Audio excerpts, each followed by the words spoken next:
APO, Auckland Philharmonia. Welcome.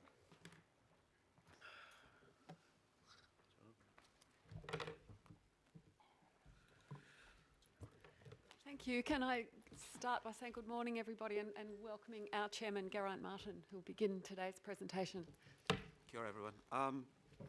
Firstly, can I just thank the Auckland Council for the support you've given us and for the opportunity to update you in where we've grown as an orchestra and where we're at as an organisation. Now, I do appreciate that there are a number of new councillors around the table, so what I'd probably like to do is just do a very general introduction around the APO, which is New Zealand's only metropolitan full-time orchestra based here in Auckland.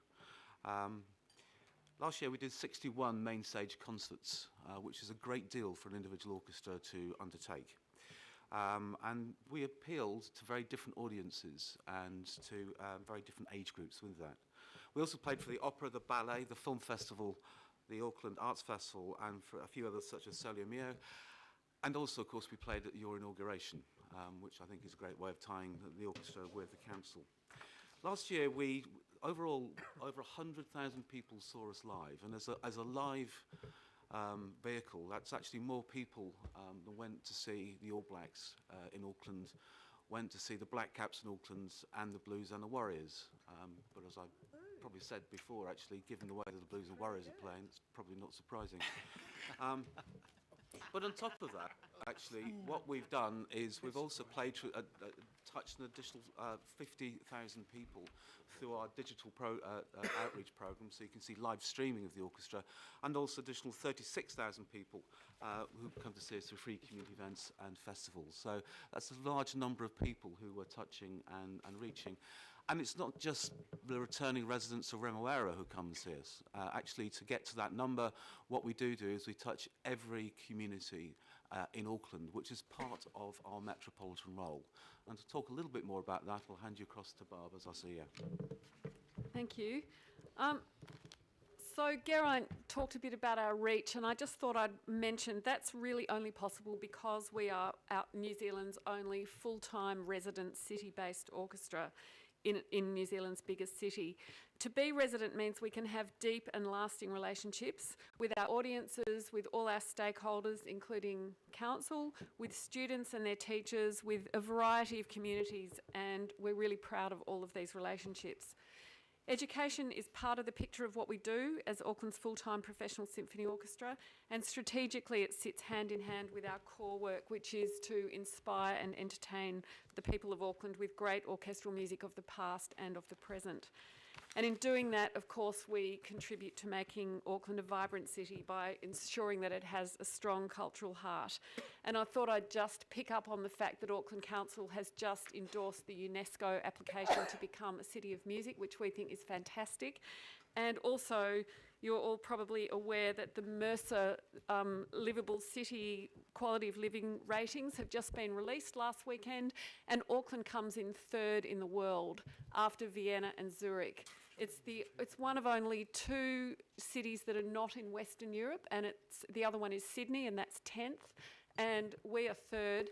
And both Zurich and Vienna, the leader, both have extremely strong city-based cultural organisations, including orchestras. So I just thought that parallel was really worth mentioning and keeping in mind for Auckland. I think if Auckland is successful in its UNESCO bid, certainly the partnership with APO and the City of Auckland will be extremely important to really maximise and leverage that status and that exciting program. So we're very proud to be a major part, we believe, in Auckland being such a vibrant cultural city. We thought we might show you a little bit about what we do, because a picture tells 1,000 words, and I know this year we're breaking with the tradition of actually bringing some musicians up to play for you live.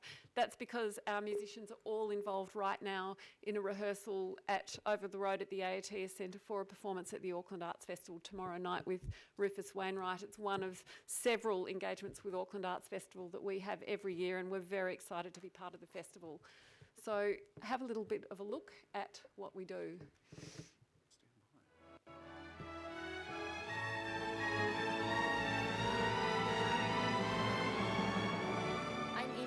and I'm in my final year of flute at the University of Auckland. At APO for Kids, children and their families are exposed to the wonders of orchestral music making in an interactive environment. APO also partners with more than 60 schools from all around Auckland for its APOPS program.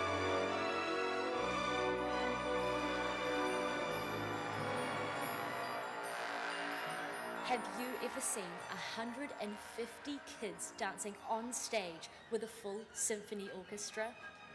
APO's annual dance project celebrates its 7th fantastic year in 2017. APO's award-winning Remix the Orchestra program has been fusing classical music and hip-hop for 10 years.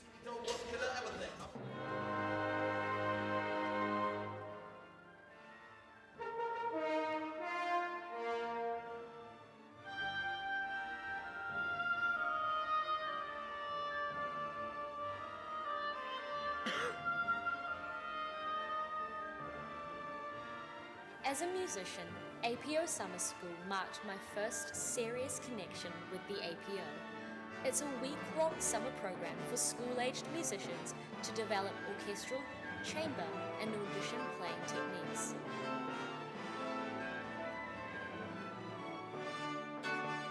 These are fun, free afternoons where you can get up close to the instruments of the orchestra and enjoy a high-energy concert packed with orchestral favorites.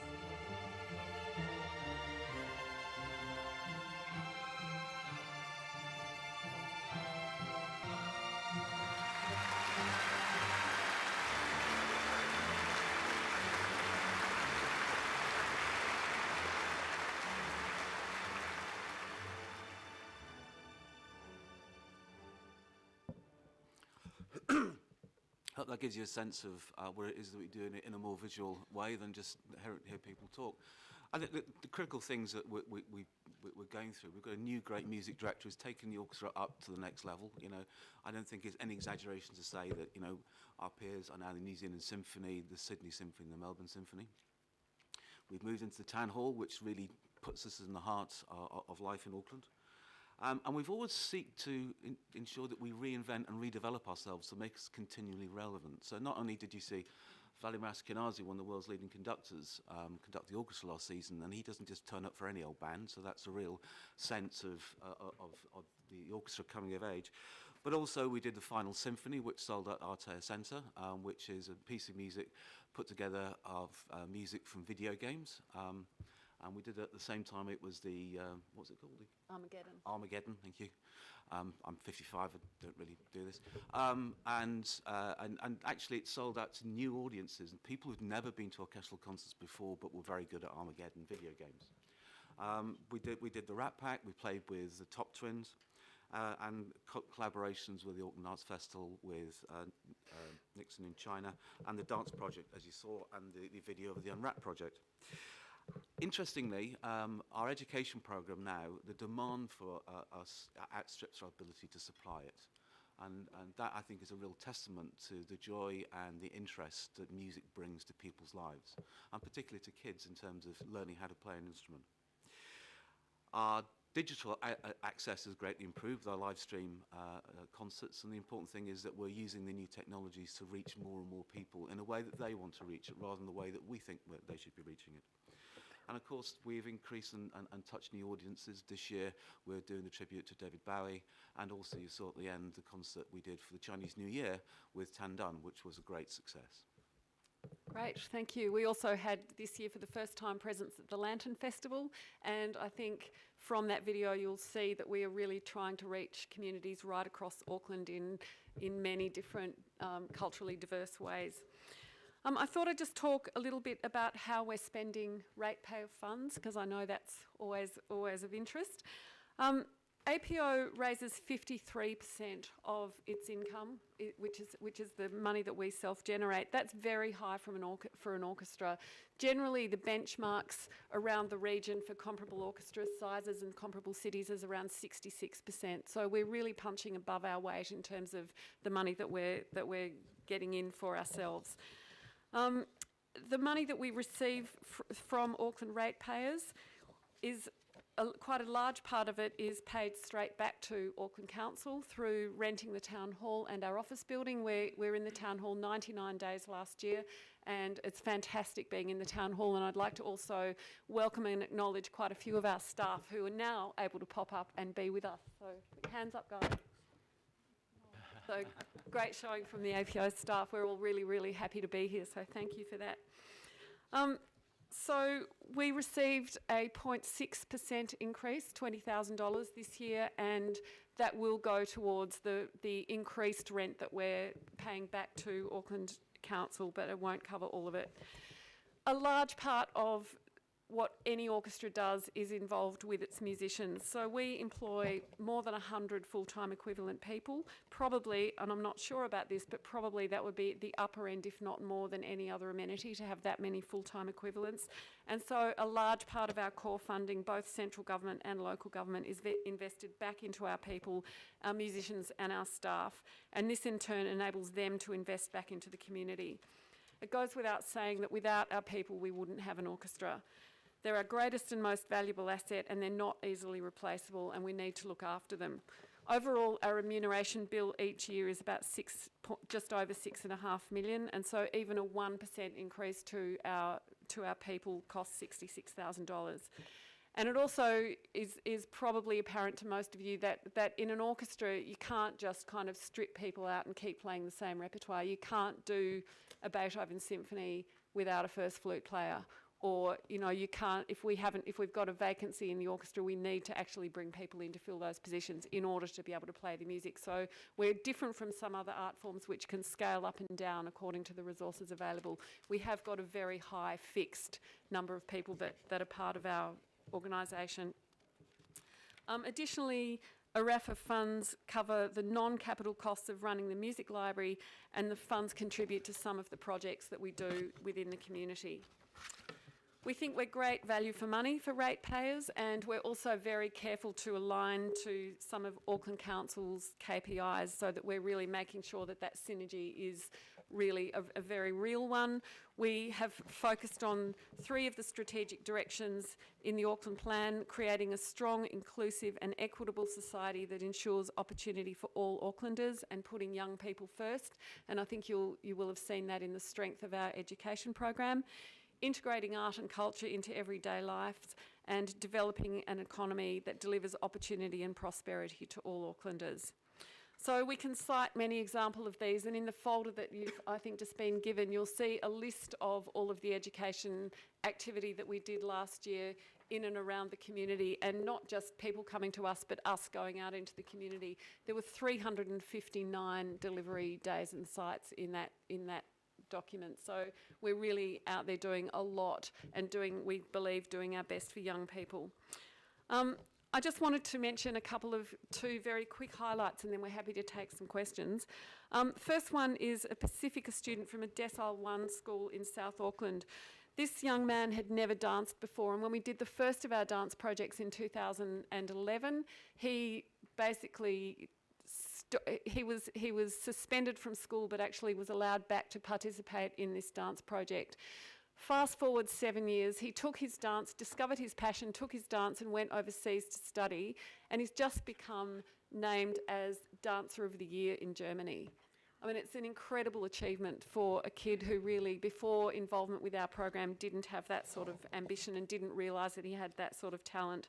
I had an email last November from one of the original choreographers who's kept in touch with this young man, saying, I don't know if you've heard that Lee, who started dancing in the Sakura project, won an award, Best Dancer in Germany. Not bad. The seeds we planted in the dance project in Auckland are still growing. We have many examples of how we've helped young at-risk students, but I also thought I'd finish by just talking a little bit about a success story that's literally only just happened from one of the young ladies who's been through our APO Connecting program. She's gone right through as a young achiever. She's decided through her involvement with APO, she discovered her passion for conducting. She's gone off and studied overseas, and just this week she's been named assistant conductor at the Melbourne Symphony Orchestra. This is really an incredible achievement on any level, and to have a young Chinese Kiwi achieve that it's going to take the APO's name centre to Melbourne, to Australia. She's going to do great things for that community, and that will really reflect well back on the APO and on Auckland. So all very exciting. So our major initiatives for the year ahead, we are planning on a year of consolidation and not expansion. We're at capacity with the current resource that we have, and while there's a lot more that we can offer, there would need to be an upscaling of investment in the APO. We're looking at areas we can grow within our current resource, and in particular what we can offer for families, and reviewing what's on our main stage as we always do. We're looking to build presence outside the city as funding allows, and there's certainly demand, but we can't do it unless we're resourced appropriately. As you would be aware, if we take the orchestra outside Auckland, and particularly into low decile communities that are very important to us, this can't be a user pays arrangement. We have to secure the funding in advance. We're very excited about the development of AOTIA 2. We've been working closely with RFA on that, and I think alongside the planned AOTIA train station and the fact that that's going to deliver so many more people into this region, we want to do our part to make sure they actually, once they get off the train, they come into the arts precinct and have a really great experience there. And we're certainly working hard with RFA to ensure that that will happen, and that our new home across the road, which will be a purpose-built rehearsal studio and education centre and be digitally enabled, will be a really strong focal point for the arts in Auckland in the city precinct. So thank you very much. I'd just finish by mentioning a couple of our challenges that we're dealing with at the moment, and the main one really is around resourcing of our infrastructure. As I mentioned before, we do have a lot of people in an orchestra. Every orchestra does. We've got, by any standards, a very lean staff to musician ratio, but we do need to obviously have both, because we need to be resourcing all of the activity that goes on the stage and in the community. So thank you for listening, and we're very happy to take any questions. Thank you, Mr. Chair. Look, Barbara and Gerard, look, thank you very much. You do a great job, and I only hope that the media gave you as much coverage for the amount of people who watch the APO as do watch some of our sporting leaders, like the All Blacks, etc. Look, I've got three main questions. The first one is around the fact that obviously the orchestra is able to do what it does because it employs, top-level musicians. So how, without, sharing confidential information, how do the earnings of APO players compare to other orchestral sectors in New Zealand, noting that we've got a national orchestra? Second question, what non-financial value do you believe that the APO brings to Auckland? And the third one is, because a lot of people perceive, I think, that the APO is elitist a little bit. So how do you embrace cultural diversity and socio-economic diversity? Okay, so I'll take those in order if I can remember them. So the first one was about musicians' remuneration. Now, that's been a really big issue for us since before I joined the orchestra. I've been here 10 years now, and we have managed to build remuneration over that time, and that has changed through funds we've received from the ARAFA board, from ratepayers, so thank you for that, and we definitely would like to acknowledge that. Unfortunately, we're still way behind any other full-time orchestra in Australasia. So what that means for us is when we do attract talented new young players, and if we do from time to time, but getting them to actually put their roots down and commit to staying in Auckland and really developing the next level of musicians, establishing a teaching practice so that they can be training the next generation is really tricky. And I just thought I'd mention, actually, since it's come up now, we're just about to, we had a vacant first flute position for 5 years. We filled it last year, and the musician that we attracted is just about to leave to go off to the Chicago Symphony Orchestra, where she's just won a job. I mean, that's the level of musicians we are able to attract, but we're not, unfortunately, at the moment, able to keep them. And look, we may have lost her anyway. That's a once-in-a-lifetime opportunity for sure. But the point I wanted to make is that's the level we're operating at now. It wasn't like that 10 or even 5 years ago. So I think, again, it's really important that we look after that resource and make sure that we are making it possible for these people to live and work in Auckland. It's a challenging city, as I know, it's in the news all the time. house prices and everything, but we're not even talking about purchasing, we're just even talking about being able to rent and just be here. So yeah, we are significantly lower than any other orchestra. We've done a lot of benchmarking and particularly choosing Adelaide because it's the same size city and the same size overall. If we get the lift that we would need, it's the same size overall budget. They're 66% funded through local and central government. And the non-financial... Yeah, non-financial contribution. Well, I think you've seen some of that on the video and in the work that we are doing in the education sector. But basically, we would really like to think of ourselves as being a really strong contributor to Auckland's cultural heart, and particularly, well, not only to this precinct, but you know, with a base here, I think that makes it a very strong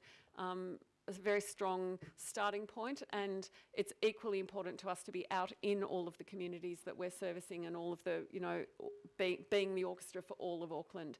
And I think the fact that we're resident here, our Auckland Philharmonia Partnership with Schools program, which we call APOPs, that actually, we have musicians who go out into the schools, not just once, blow in, blow out, but actually are able to do that multiple times in the year, provide support for music teachers, provide support, mentoring and coaching for students, get the students to come in, and it's a fantastic experience if you come to one of our schools concerts where you see some of the kids and they'll look at the orchestra on the stage and say, oh, that's so-and-so, they've been out to our school. So it's actually a really strong relationship that means something to the kids.